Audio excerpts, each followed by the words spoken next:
Assalamualaikum warahmatullahi wabarakatuh. Selamat siang dan salam sejahtera bagi kita semua. Yang mulia, Ketua Pengadilan Tinggi Medan, Bapak Dr.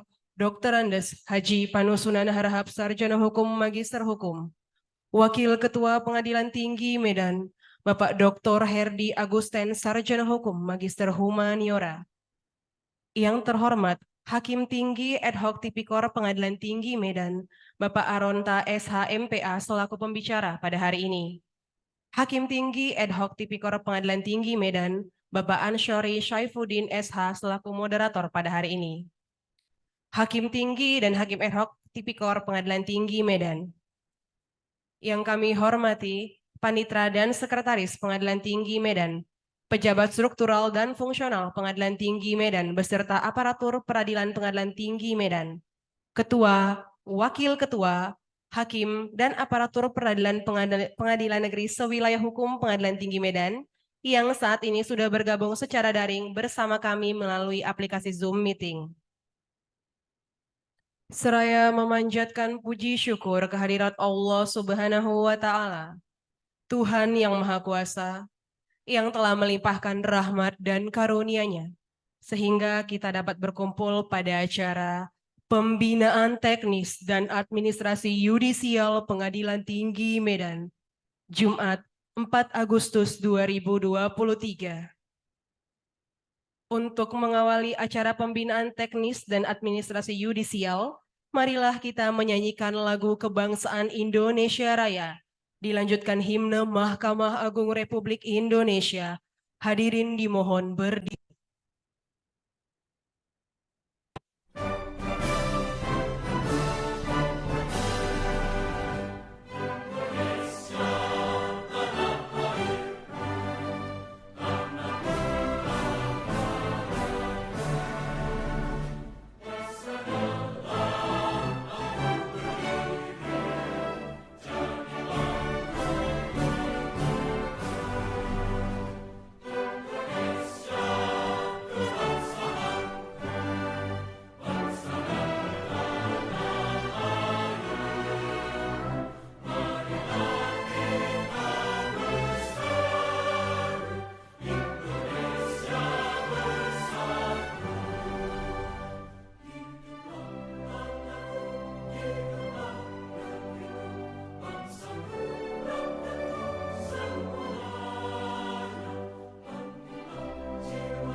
Hadirin disilakan duduk kembali.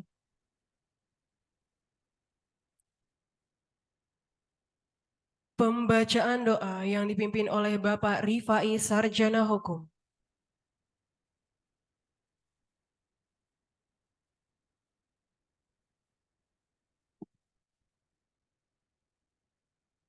Baiklah, untuk keberkahan acara ini, marilah kita berdoa. Izinkan saya membawakan secara agama Islam, Bapak Ibu yang lain menyesuaikannya. A'udzu billahi minasyaitonir rajim. Bismillahirrahmanirrahim. Alhamdulillahi rabbil alamin. Wassalatu wassalamu ala asrofil anbiya'i wal mursalin wa ala alihi wa sahbihi rasulillahi ajma'in. Allahumma salli ala Sayyidina Muhammad wa ala ali Sayyidina Muhammad. Ya Allah, ya Hayyu, ya Qayyum, ya Azim, ya Rabbal Alamin. Jadikanlah acara rapat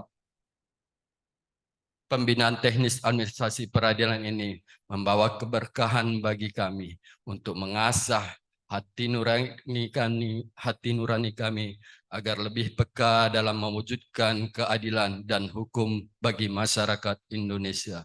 Ya Allah, jadikanlah rapat pembinaan ini juga untuk menambah wawasan dan pengetahuan kami agar kami semakin profesional dalam menegakkan hukum dan keadilan. Rabbana zalamna anfusana wa illam taghfir lana wa tarhamna lanakunanna minal khasirin. Allahumma inna nas'alukal afiyata wal mu'afata fid din wad dunya wal akhirah wa afiyatan fi jasadina wa ziyadatan fi ilmina wa barakatan fi rizqina wa taubatan qoblal maut wa rahmatan indal maut. Rabbana atina fid dunya hasanah wa fil akhirati hasanatan wa qina azabannar. Wassallallahu ala sayyidina Muhammadin wa ala alihi wasallam. Subhana rabbika rabbil izzati amma yasifun. Wassalamu alal mursalin. Walhamdulillahi rabbil alamin. Terima kasih.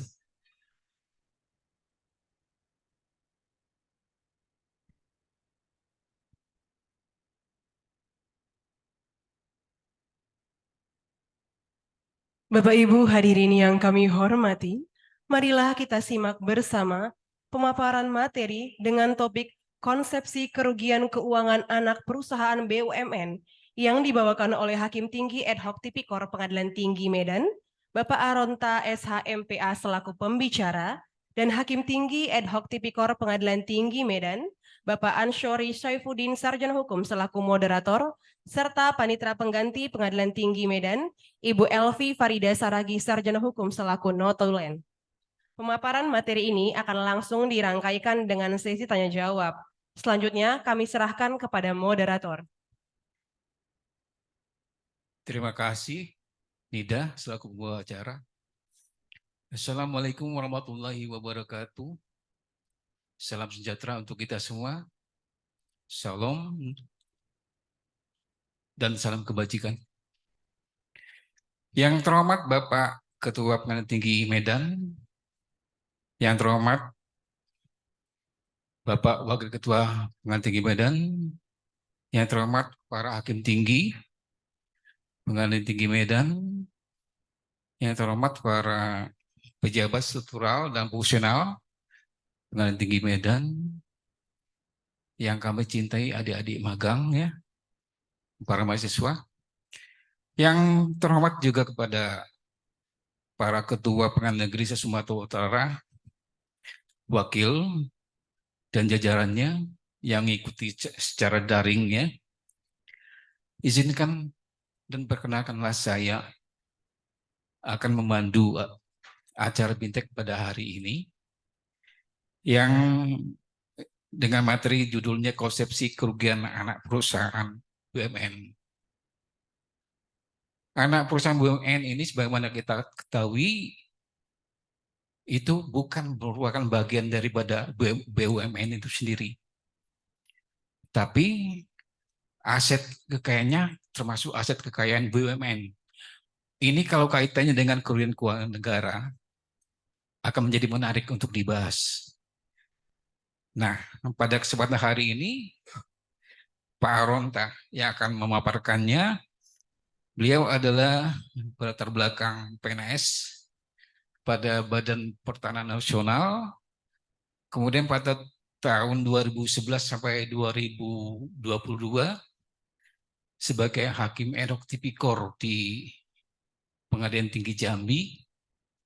Kemudian berlanjut sejak tahun 2022 sampai sekarang sebagai hakim ad hoc tipikor di Pengadilan Tinggi Medan.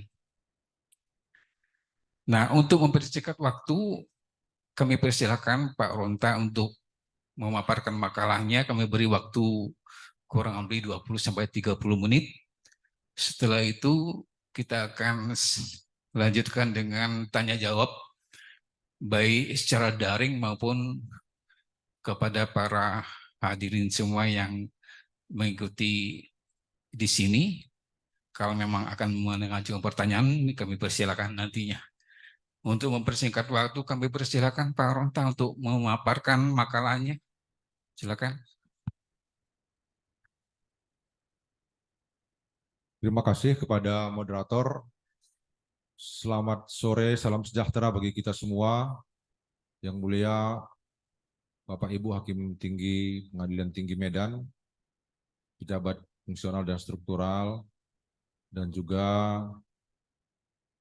para hakim, pejabat struktural fungsional pada jajaran pengadilan negeri sewilayah hukum Pengadilan Tinggi Medan.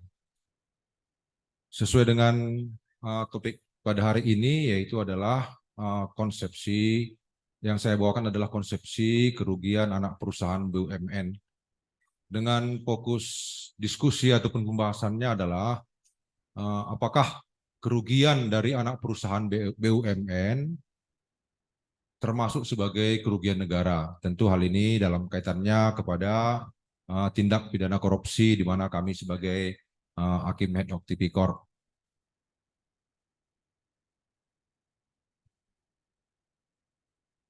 Saya awali dulu dengan definisi daripada anak perusahaan BUMN. Di dalam Undang-Undang BUMN, Undang-Undang Nomor 19 Tahun 2019, itu tidak ada memberikan definisi tentang anak perusahaan BUMN. Tapi dalam pasal 1 angka 6 Peraturan Menteri BUMN Nomor 8 Tahun 2019 tentang Pedoman Umum Pengadaan Barang dan Jasa, dalam peraturan tersebut disebutkan definisi daripada anak perusahaan BUMN adalah perusahaan yang sahamnya lebih dari 50% dimiliki oleh BUMN yang bersangkutan, atau lebih dari 50% dimiliki oleh satu BUMN, atau boleh juga perusahaan yang sahamnya lebih dari 50% dimiliki oleh BUMN yang lain, atau perusahaan patungan dengan jumlah gabungan kepemilikan saham BUMN lebih daripada 50%. Jadi ini termasuk kategori daripada anak perusahaan BUMN. Nah, yang sering menjadi polemik diskusi adalah pembahasan tentang apakah anak perusahaan BUMN merupakan BUMN. Nah, ini banyak sekali ya para ahli, para sarjana yang berpendapat tentang hal apakah anak perusahaan BUMN termasuk dalam BUMN. Nah, sebagian daripada para ahli itu memang mengatakan, sebagian besar itu mengatakan bahwa anak perusahaan BUMN tidak merupakan BUMN. Dengan berbagai macam argumentasi, antara lain dia tidak tunduk kepada undang-undang keuangan negara, tidak tunduk kepada pemeriksaan badan keuangan negara, dia mempunyai aset yang terpisah. Nah, berbagai macam argumentasi. Nah, yang bisa kita pedomani juga bahwa dalam putusan Mahkamah Konstitusi nomor 1 tahun 2019 menyatakan bahwa anak perusahaan BUMN bukan merupakan BUMN. Jadi ini sudah ditegaskan dan bisa menjadi pegangan bagi kita. Kemudian ini juga sudah dipergunakan, sudah dipakai dalam putusan Mahkamah Agung nomor 3848 tahun 2019 atas nama terdakwa Frederick Siahaan merupakan mantan Direktur Keuangan Pertamina yang dalam putusannya itu mengatakan bahwa anak perusahaan BUMN bukan merupakan BUMN dengan alasan bahwa anak perusahaan BUMN tidak tunduk pada Undang-Undang Keuangan Negara dan Undang-Undang BUMN. Yang kedua, putusan Mahkamah Agung nomor yang kami catat di sini ya, putusan mungkin ada lagi tentu putusan-putusan yang lain, tapi dalam hal ini kami mencatat dua putusan ini. Nomor 121 tahun 2020 atas nama terdakwa Karen Agustiawan, mantan Direktur Utama Pertamina. Dalam putusan itu menyatakan juga bahwa anak perusahaan BUMN bukan merupakan BUMN dengan alasan modal ataupun saham anak perusahaan BUMN tersebut dimiliki BUMN, tetapi bukan berasal dari penempatan langsung dari negara atau APBN atau dari APBD.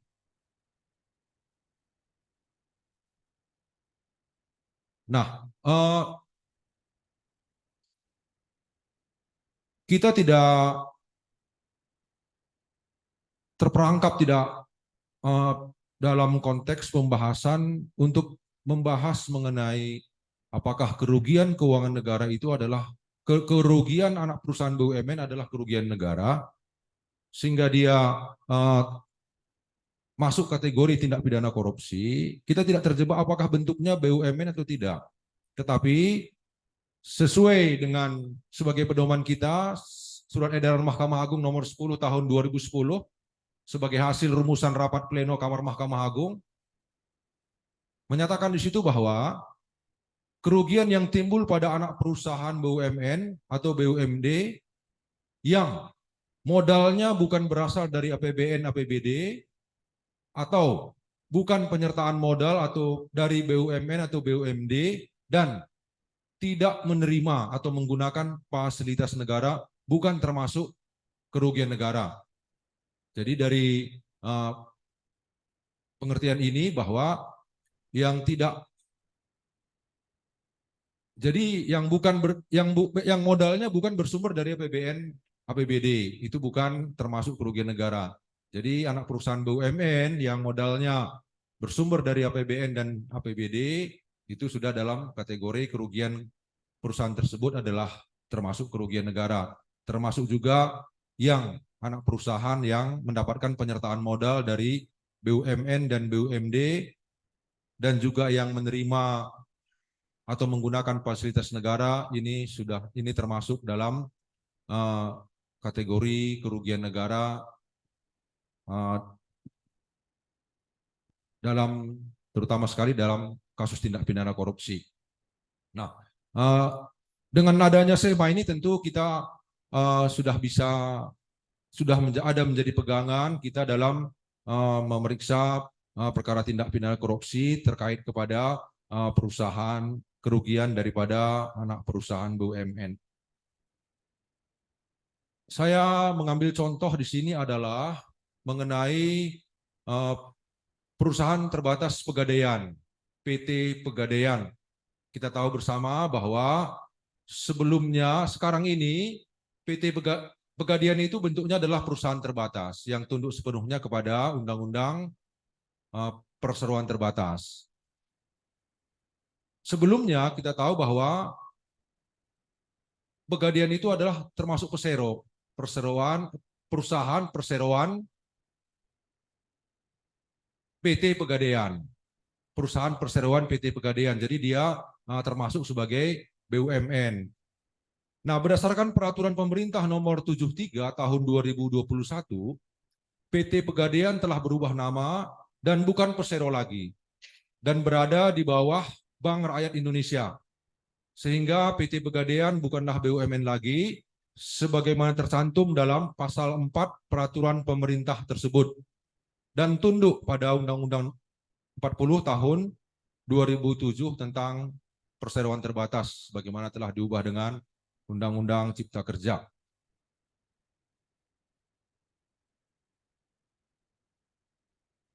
Ya, sedikit saya mendalami hal yang diatur dalam peraturan pemerintah 73 tahun 2021 tersebut yang merupakan dasar daripada perubahan Persero Pegadaian menjadi PT Pegadaian.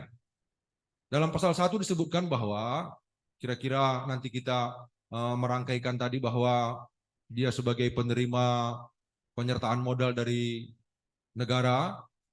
Jadi dalam perubahannya tersebut dalam pasal 1 disebutkan ayat 1, negara Republik Indonesia melakukan penambahan penyertaan modal ke dalam modal saham PT Bank Rakyat Indonesia.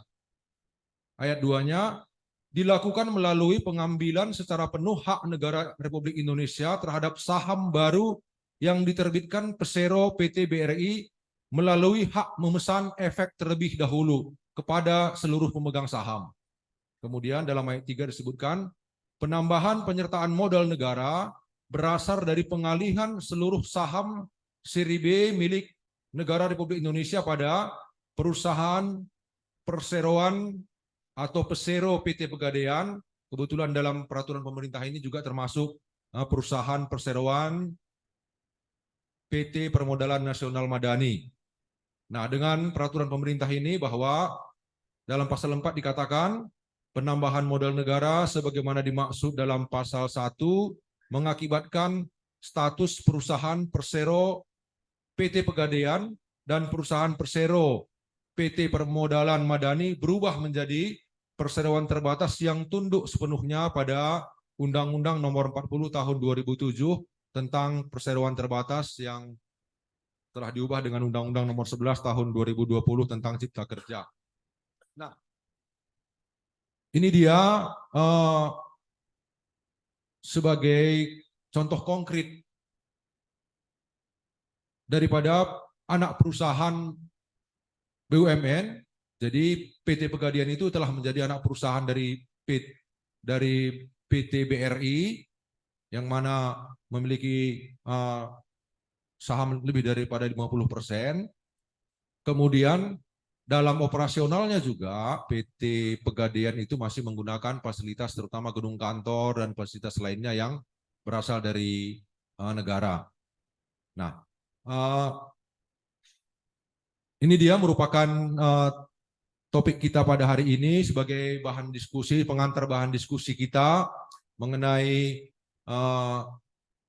kerugian anak perusahaan BUMN, apakah itu termasuk sebagai kerugian negara atau tidak. Jadi pedoman kita adalah sebagaimana diatur di dalam SEMA nomor 10 tahun 2010 bahwa dia tidak termasuk kerugian negara apabila modalnya bukan bersumber dari APBN APBD atau modalnya bukan tidak menerima penyertaan modal dari BUMN atau BUMD dan tidak menerima atau menggunakan fasilitas negara. Nah, ini yang bisa kami sampaikan dalam diskusi kita pada hari ini. Selanjutnya kami kembalikan kepada moderator untuk kita bersama-sama bisa mendiskusikan tentang hal yang kita bahas pada hari ini. Terima kasih. Demikian kita sama-sama sudah menyaksikan pemaparan materi dari Pak Aronta. Ya, kita beri aplaus untuk Pak Aronta. Untuk lanjut bisa lebih menarik lagi diskusi ini ya. Tadi sudah disebutkan bahwasanya kerugian anak usaha BUMN itu bukan kerugian keuangan negara jika modal bukan dari APBN, APBD, bukan dari BUMN, BUMD, tidak menggunakan fasilitas negara yang diatur dalam SEMA nomor 10 tahun 2010 ya Pak Aronta. Setelah saya korek-korek ternyata ada SEMA terbaru 10 tahun 2020. Ada juga diatur di situ. Ada penambahan lagi. Tidak merupakan kerugian keuangan negara apabila anak perusahaan BUMD tidak menjalankan fungsi pelayanan umum atau penugasan pemerintah. Mungkin ini kita update ya. Itu yang saya temukan, mungkin bisa ditambah nanti rekan-rekan hakim tinggi yang lain. Nah, untuk sesi tanya jawab ini kami buka dulu untuk 3 penanya. Yang kami utamakan adalah para KPN, WKPN, hakim dan jajarannya di Sumatera Utara yang mengikuti secara daring, kami persilakan. Kami harapkan ini aktif, diskusi kita ini aktif. Ya, kami persilakan. Ada yang raise hand? PN Medan, Ya, Pengadilan Negeri Medan. dari PN Medan. PN Medan. Ya, tolong Ya. sebutkan namanya Oke. siapa? Terima kasih kesempatan yang diberikan kepada kami. Mohon izin, menarik bagi saya. Kenapa? Kurang jelas, Karena Pak. Kurang jelas namanya siapa, Pak? nama saya Kamuzaro Baru, Hakim PN Medan. Iya, silakan. Gini, narasumber, menarik bagi kami. Bagi saya begini, ketika hanya mengacu kepada SEMA aturannya, maka menurut saya tidak kuat. Kenapa? Karena SEMA itu lebih kepada aturan mengatur secara internal. Sementara kalau kita bicara pengaturan secara eksternal itu perma. Itu patronnya. Pertama itu. Kedua, tadi narasumber mengatakan begini, ya, bahwa tidak akan berimbas kepada kerugian negara manakala anak perusahaan BUMN itu dananya bukan dari negara, bukan bersumber dari negara, bukan penyertaan modal dari negara. Yang menjadi pertanyaan adalah, pertama, bagaimana cara merumuskan bahwa perusahaan itu bisa dikategorikan sebagai anak perusahaan BUMN? Apakah dari pemberian modalnya, dari sumber modalnya, atau dari akte pendiriannya? Pertama itu. Kedua, kalau memang seperti yang disampaikan tadi bahwa ini tidak ada penyertaan modal segala macam, oke, kalau seandainya anak BUMN itu justru melakukan kegiatan yang pada akhirnya menjadi sumber yang menimbulkan kerugian negara, maka bagaimana cara memilah hal ini? Saya pikir tidak terlalu mudah untuk merumuskannya, ya, karena ini masuk kepada kita konteks pembuktian. Demikian. Terima kasih. Ya, dari PN tadi sudah bertanya bahwasanya pada intinya bagaimana cara mengurumuskan bahwasanya perusahaan itu merupakan anak BUMN dan bagaimana memetakan ini modalnya dari mana itu ya. Mungkin tadi Pak Arunta sudah mendengar, silakan Pak dijawab Pak.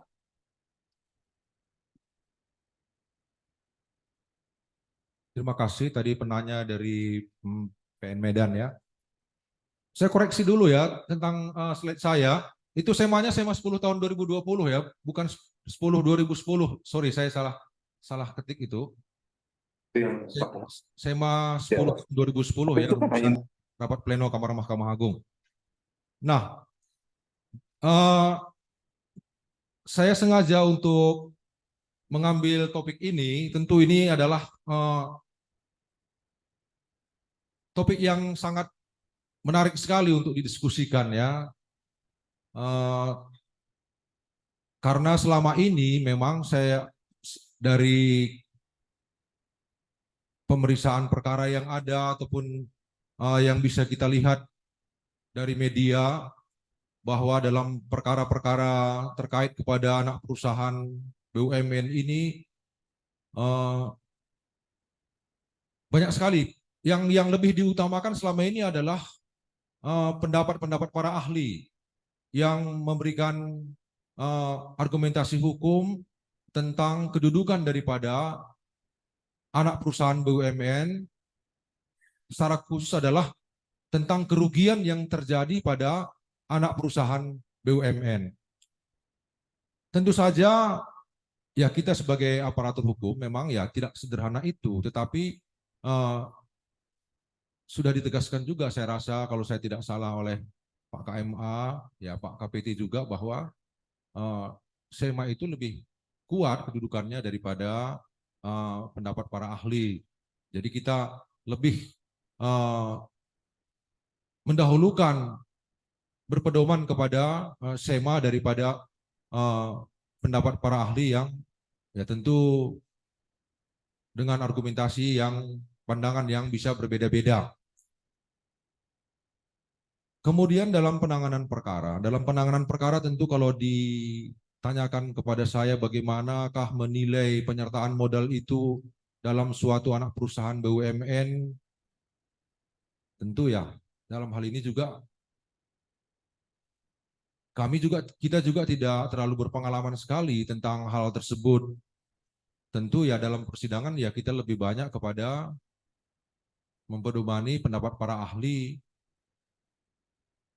pendapat daripada ahli yang menerangkan tentang status daripada terutama kepemilikan modal, terutama tentang fasilitas yang ada pada mereka. Nah, itu saya rasa hal-hal yang bisa kita pergunakan dalam penanganan perkara yang seperti itu. Nah, itu yang bisa kami sampaikan. Dalam hal ini tentu hadir di sini yang mulia para hakim tinggi yang jauh lebih berpengalaman daripada kami. Ya, kami mengharapkan dalam diskusi ini juga bisa menyampaikan masukan untuk bisa menambah materi bagi kita dalam pemahaman topik yang sedang kita bahas pada saat ini. Terima kasih. Demikian jawaban dari pemateri tadi, mungkin bisa puas. Kalau memang nggak puas nanti kita minta bantu sama rekan-rekan tinggi yang lain.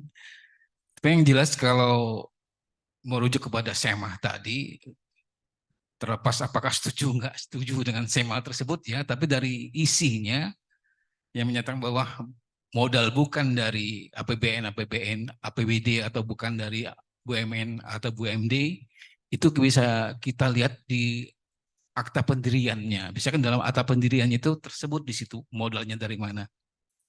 Ya, selanjutnya apakah ada pertanyaan lagi dari para PN sesumut? Ada yang resen? Kami persilakan. Kita dahulukan dulu dari PN-PN yang mengikuti secara daring.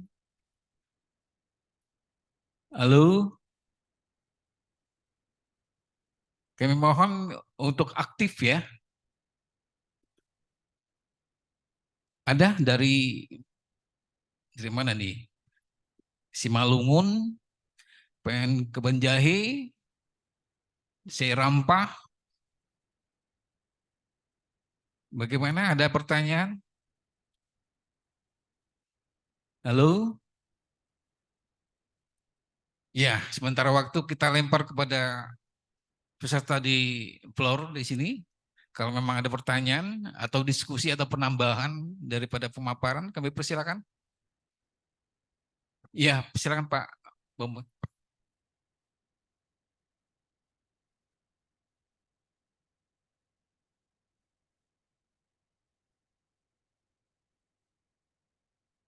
Terima kasih. Ini sudah kita jalankan juga di beberapa PN udah pesan tentang anak perusahaan. Dan memang di sana BPKP juga biasanya telah melakukan pemeriksaan. Dan di sana kita lihat 51 penyertaan dari anak perusahaan penyertaan dari BUMN. Dan memang sudah termasuk bagian dari menimbulkan kerugian negara apabila kerugian itu kembali kepada BUMN. Yang menarik perhatian kepada saya adalah khususnya kepada Bapak dan Ibu yang ada dari non-karir dalam membuat putusan, kebetulan saya di Palembang saat itu, agar supaya di dalam membuatkan putusan itu jangan mengutip atau pendapat ahli. Kalau misalnya nanti kita buat pendapat ahli yang condong untuk memberatkan, maka yang di sana keberatan. Kenapa yang ahli itu yang kalian taruh di putusan kalian, ahli yang lain kok nggak kalian buatkan? Nah, jadi pendapat ahli itu bukan menjadi sumber hukum atau yang bisa dipedomani. Mungkin di dalam artikel atau jurnal pendapat para ahli bisa kita masukkan di sana. Tapi dalam putusan hindari yang namanya pendapat para ahli. Karena kalau misalnya kita main nanti pendapat ahli ini dan main pendapat ahli ini, akhirnya jadi bukan putusan lagi. Jadi saya menyampaikan agar dalam putusan itu jangan ada menggunakan pendapat atau ahli. Itu berbahaya. Karena pendapat ini selalu dua. Ada yang mendukung, ada yang tidak mendukung. Ada yang memberatkan terdakwa, ada juga yang meringankan terdakwa. Nah, kalau kita masuk ke sana nanti sudah nggak bisa lagi. Tapi putusan itu bisa kita sandarkan, kita pedomani kepada jurisprudensi, karena jurisprudensi adalah sesuatu memang menjadi pedoman di dalam pembuatan putusan.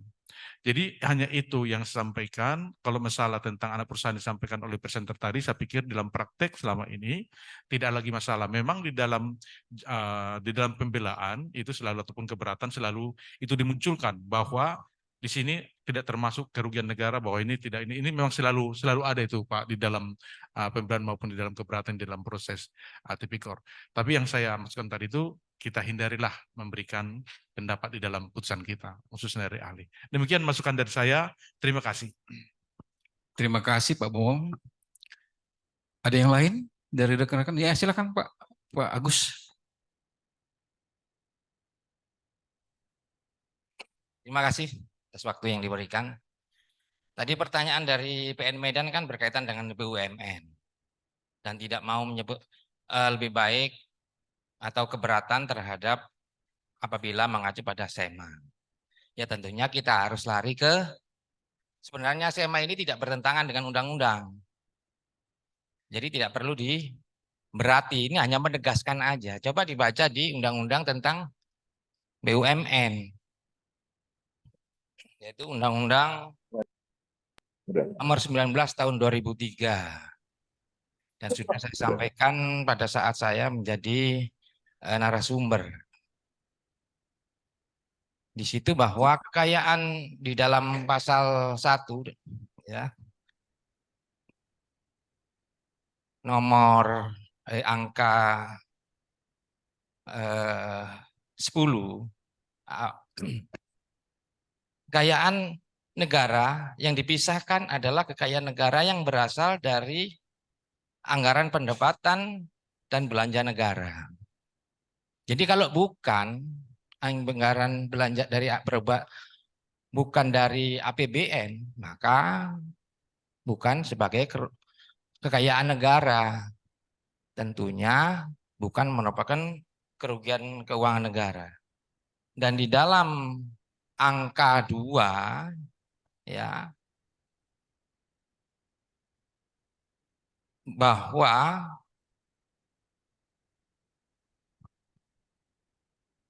perusahaan perseroan, tentunya BUMN ya, yang berbentuk perseroan itu, saham dari negara itu maksimal 51% atau minimal 51% itu sebagai apabila BUMN tersebut mengalami kerugian, tentunya itu adalah termasuk kerugian keuangan negara. Jadi sebenarnya SEMA yang kita buat selama ini apabila kita perhatikan, itu sebenarnya adalah penegasan-penegasan jangan sampai terjadi perbedaan pendapat,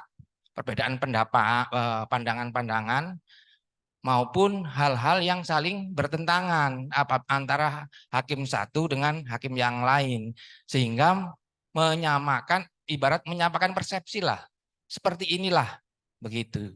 Jadi kalau menurut hemat saya, kalau dikutip SEMA ini saya tidak masalah karena tidak bertentangan dengan undang-undang.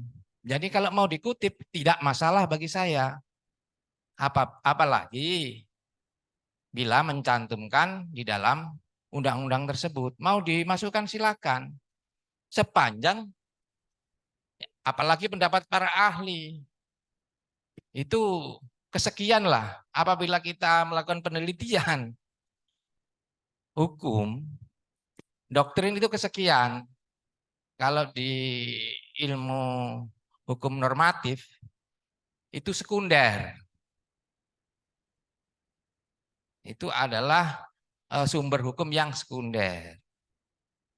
Yang primer itu adalah undang-undang, putusan pengadilan, baru jurisprudensi. Seperti itu. Jadi hal-hal seperti ini jangan sampai seakan-akan pendapat ahli ini akan bertentangan dengan undang-undang. Begitu. Kecuali Mahkamah Konstitusi ya yang menguji undang-undang. Itu memang diperlukan pendapat-pendapat ahli yang memang sangat dibutuhkan tentang filosofinya.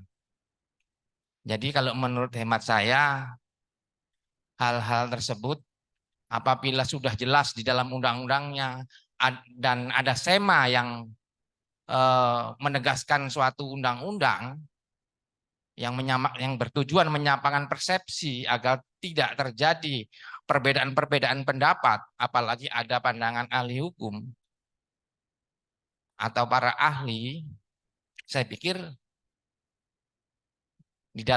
dari segi pembuktian pun dalam pertimbangan maupun dari segi ilmiah pun demikian. Bukan hakim berkacamata kuda tidak memakai undang-undang.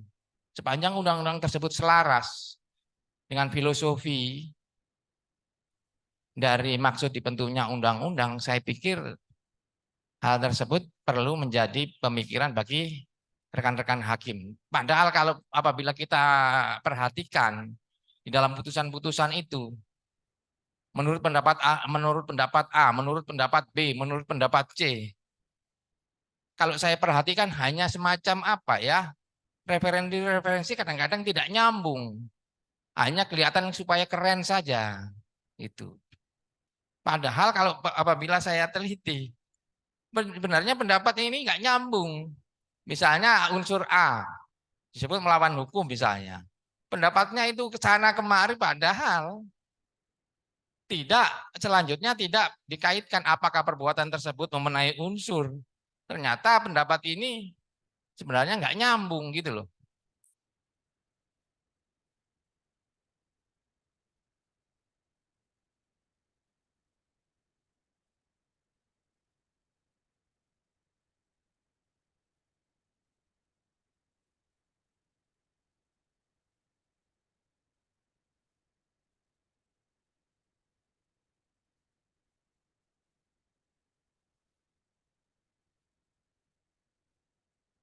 Lanjut Pak.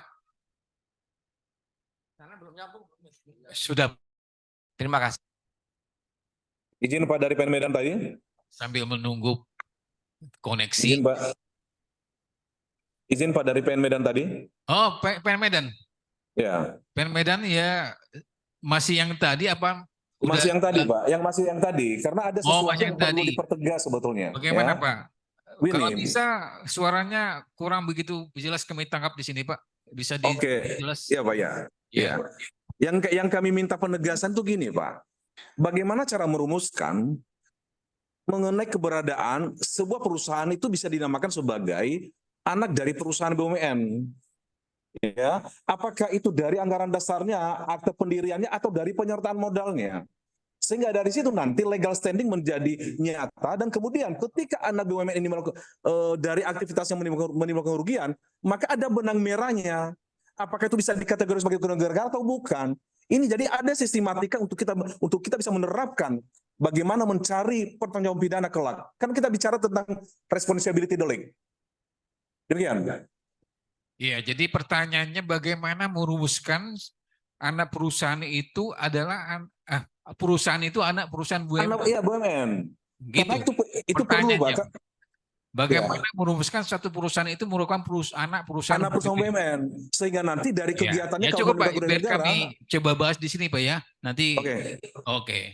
Terima kasih Pak. Terima kasih. Ya, terima kasih kepada penanya dari PN Medan.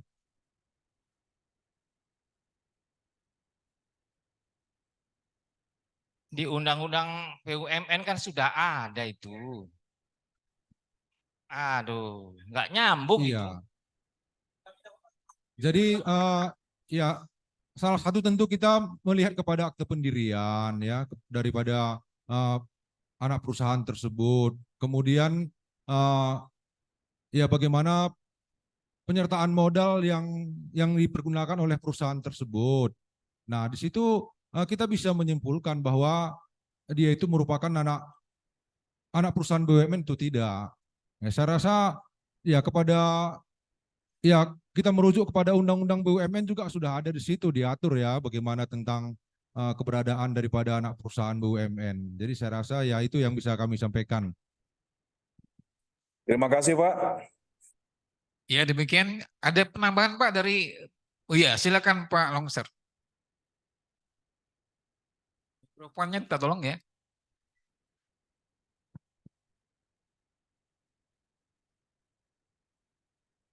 Ya, makasih. Langsung aja ya. Ini Mahkamah Agung mengungkapkan bahwa anak usaha BUMN, BUMD yang modalnya bukan dari negara, apabila menjadi kerugian bukan menjadi kerugian negara. Sementara kerugian yang timbul pada anak perusahaan BUMD atau BUMN, modalnya bukan bersumber dari APBN atau PABD, bukan penyertaan modal dari BUMN atau BUMD, atau tidak difasilitasi. Memang agak rancu. Semua BUMN pasti milik negara kan, walaupun anaknya ataupun cucunya. Namanya BUMN, anak BUMN. Kalau kita tafsirkan kata-kata ini, itu milik siapa? Milik induknya, anaknya, cucunya, cucu BUMN, BUMD. Tidak ada BUMN atau BUMD yang tidak difasilitasi negara. Semua, saya kira semua difasilitasi.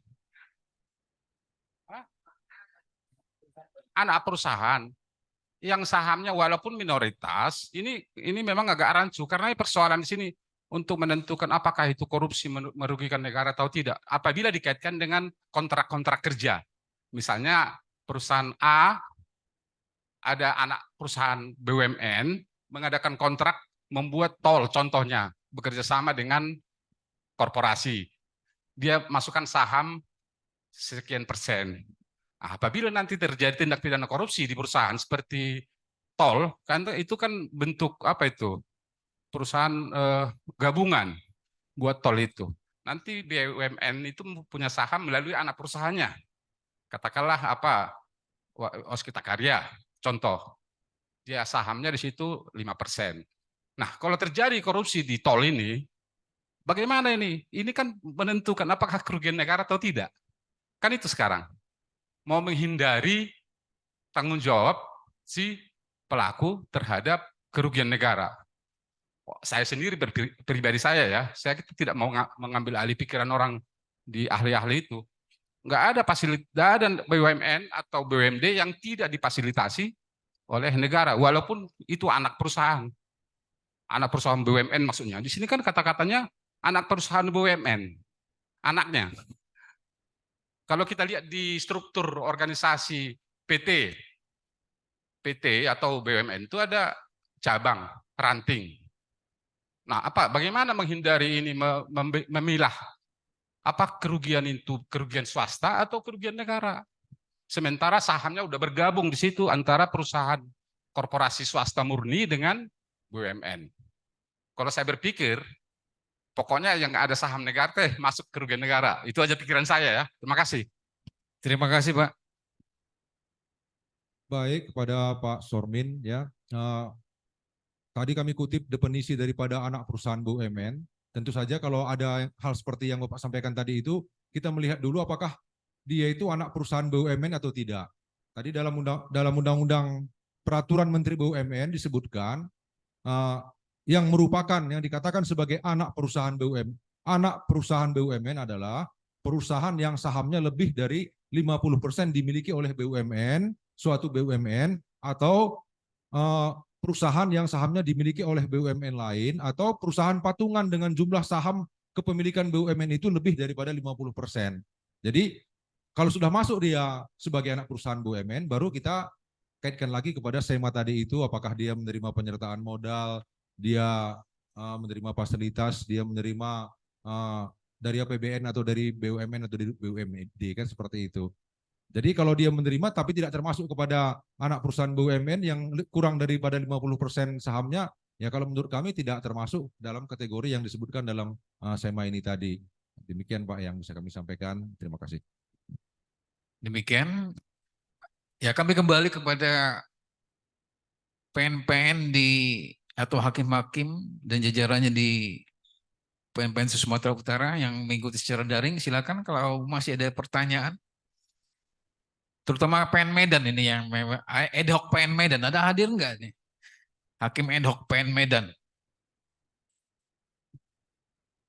Ada enggak hadir? Hadir Pak. Siapa? Gustaf, saya Gustaf Marpaung, Pak. Untuk Oh, tipikor. Gustaf Marpaung. Ya, silakan. Ada pertanyaan. Nggak ada. Silakan. Mungkin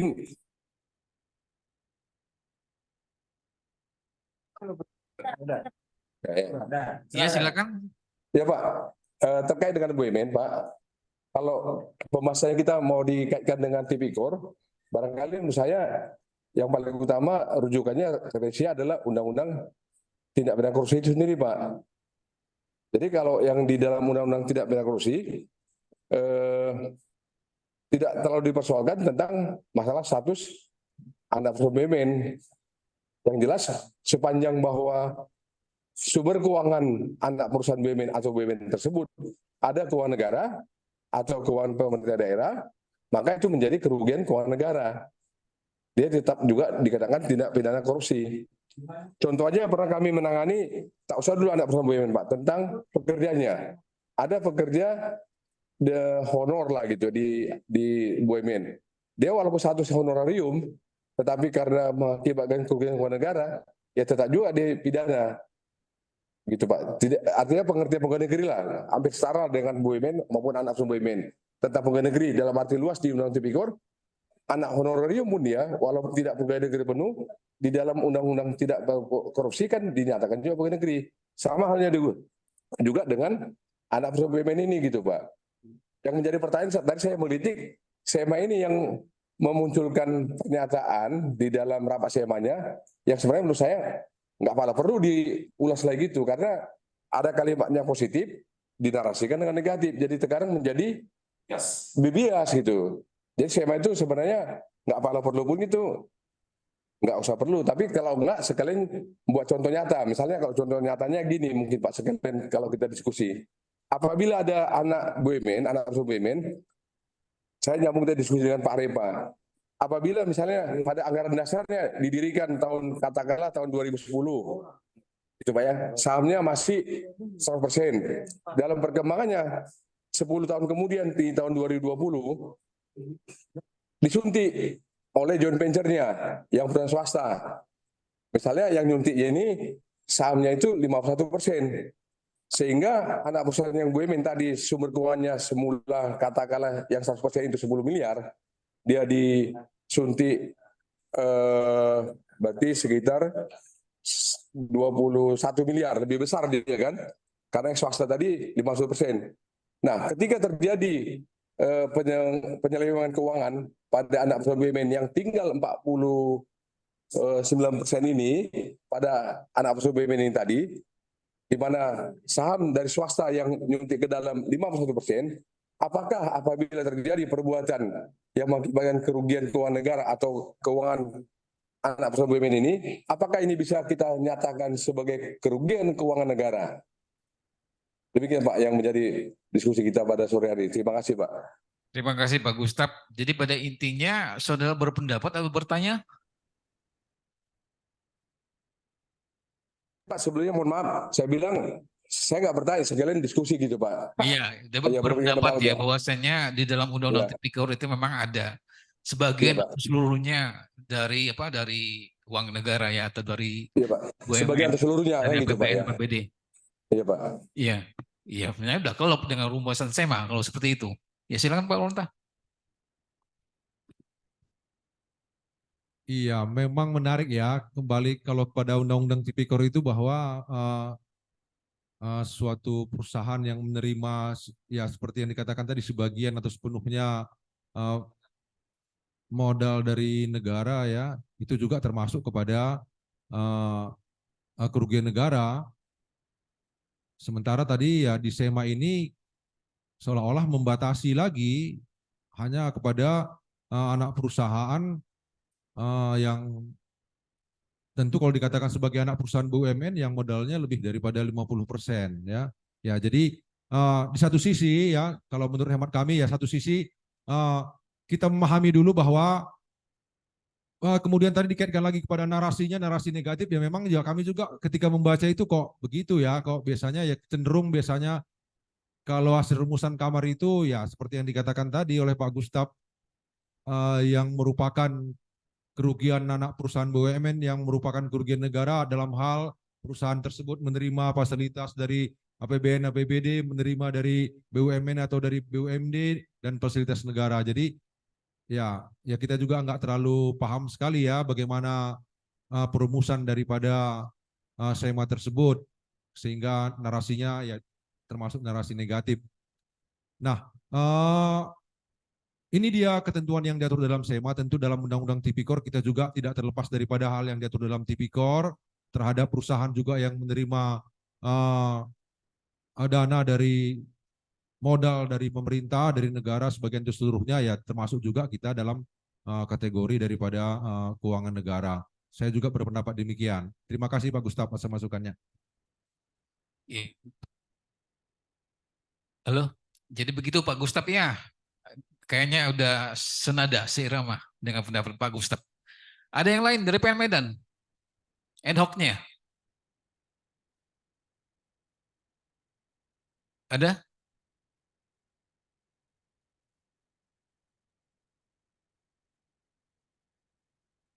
Halo?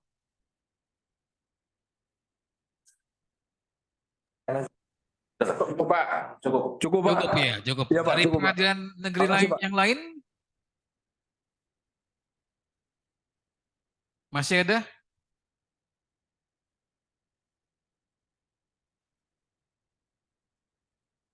Ya, kalau memang belum ada, kami kembalikan lagi di PT Medan kepada Bapak-Bapak rekan-rekan hakim dulu. Kalau memang masih ada pertanyaan atau masukan, kami persilakan Pak Bagus ya. Terima kasih Pak, hanya menegaskan tadi dari PN Medan, tolong dibaca angka 10, jangan hanya yang angka 2 saja. Undang-undang tentang BUMN. Dasarnya itu adalah APBN. Ya, kekayaan negara yang dipisahkan adalah ya, kekayaan negara yang berasal dari APBN. Kalau anak perusahaan tidak dari APBN, kalau dari saham ya tidak. Kan bukan dari APBN, itu kan dari saham. Gitu loh. Ya. Saya kira Bu SEMA ini tidak bertentangan dengan Undang-Undang BUMN. Sepanjang tidak dari BUMN. Kekayaan yang dipisahkan itu dari APBN. Bukan dikatakan di sini saham. Tidak ada kata-kata saham di sini.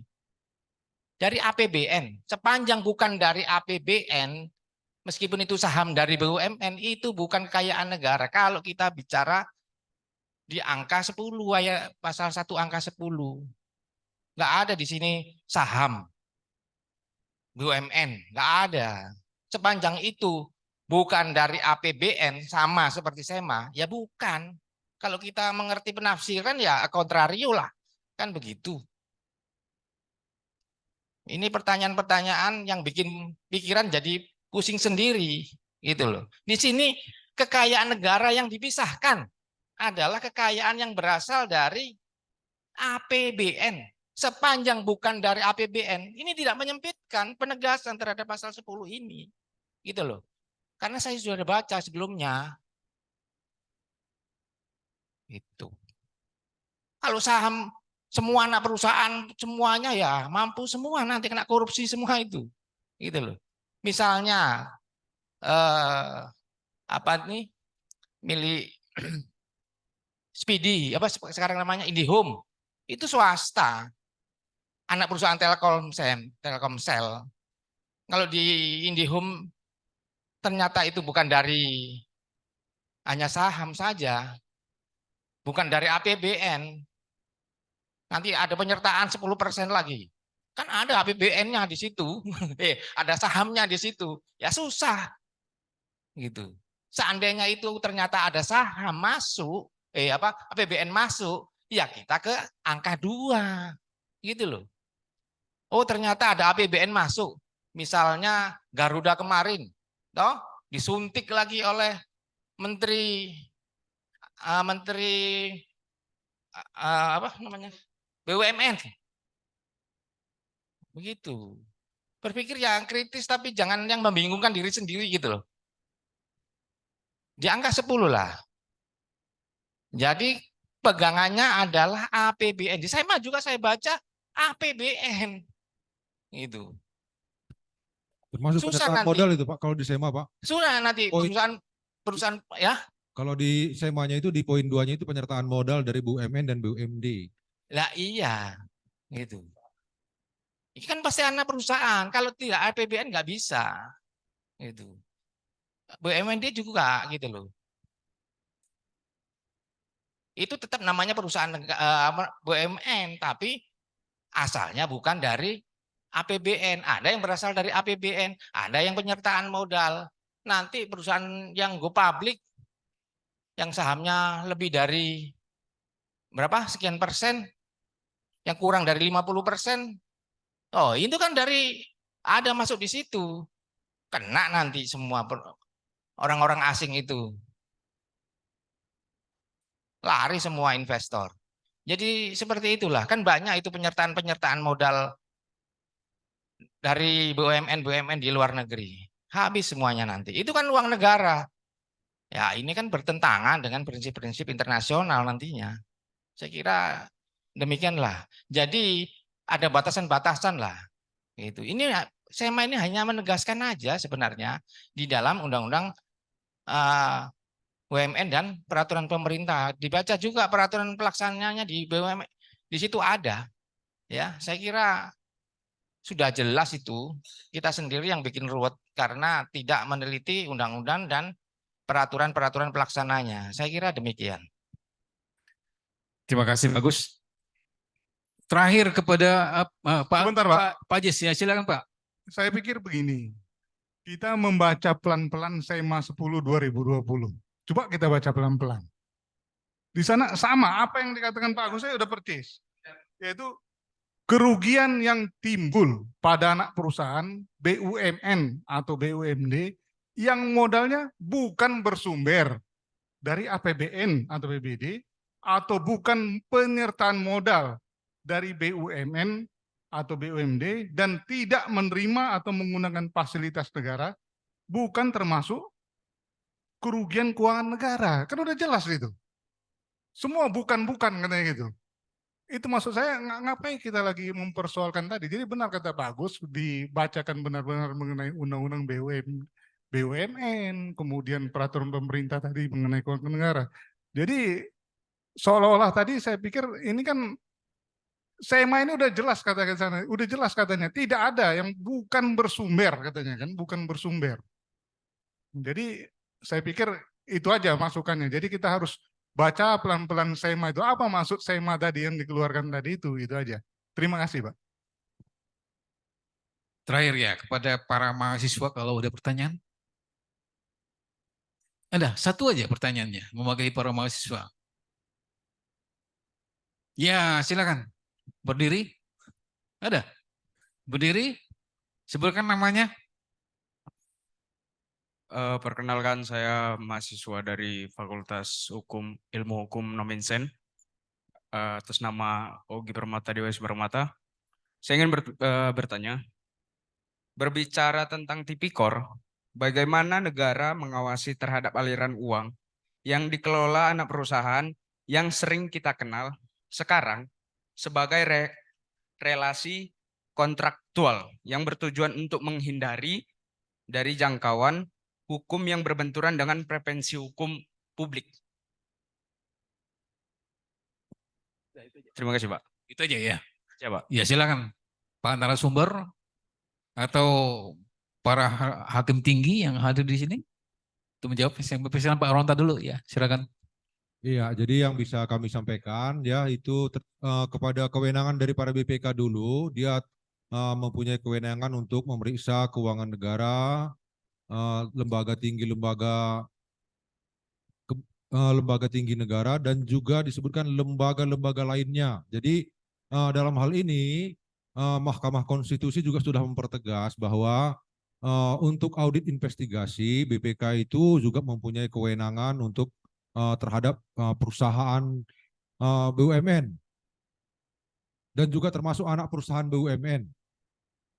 Telah ditegaskan oleh Mahkamah Konstitusi dengan tadi kalimat lembaga lainnya. Jadi untuk audit investigasi BPK juga mempunyai kewenangan untuk memeriksa terhadap anak perusahaan BUMN. Terima kasih. Lanjut ya. Apakah masih ada pertanyaan dari yang mengikuti secara daring? Halo? Kalau tidak ada pertanyaan lagi, kami simpulkan bahwasanya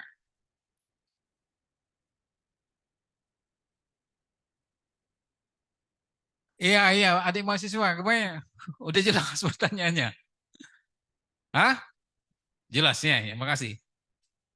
Jadi dapat kami simpulkan bahwasannya BUMN, BUMD bukan termasuk anak perusahaan BUMN, BUMD bukan termasuk kerugian keuangan negara jika memenuhi 3 syarat. Yang pertama, modal anak perusahaan BUMN atau BUMD bukan bersumber dari APBN, APBD atau bukan penyertaan modal dari BUMN atau BUMD. Yang kemudian anak perusahaan BUMN, BUMD tidak menerima menggunakan fasilitas negara. Kemudian anak perusahaan BUMN atau BUMD tidak menjalankan fungsi pelayanan umum atau penugasan pemerintah. Demikian kesimpulannya. Ya, kita beri aplaus kepada Pak Aronta yang telah menyajikan secara baik. Ya, kami dari selaku moderator juga mengucapkan mohon maaf apabila dalam memandu acara ini masih banyak kekurangan. Dengan pada Tuhan kami mohon ampun. Kami persilakan kembali kepada pembawa acara. Baik, terima kasih. Baik Bapak Ibu, mari kita berikan tepuk tangan yang meriah kepada pembicara dan moderator yang sangat luar biasa pada hari ini. Baik Bapak Ibu di Pengadilan Negeri, kita akan ambil dokumentasi, semua boleh lihat ke kamera. Baik, akan saya hitung. 1, 2, 3. Baik, terima kasih. Untuk menutup acara pada hari ini, marilah kita menyanyikan lagu Bagimu Negeri. Hadirin dimohon berdiri.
Hadirin disilakan duduk kembali.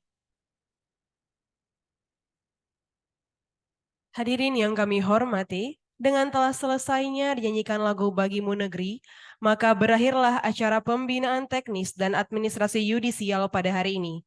Kami mengucapkan terima kasih telah mengikuti seluruh rangkaian acara hingga acara ini selesai. Wabillahi taufik wal hidayah. Wassalamualaikum warahmatullahi wabarakatuh.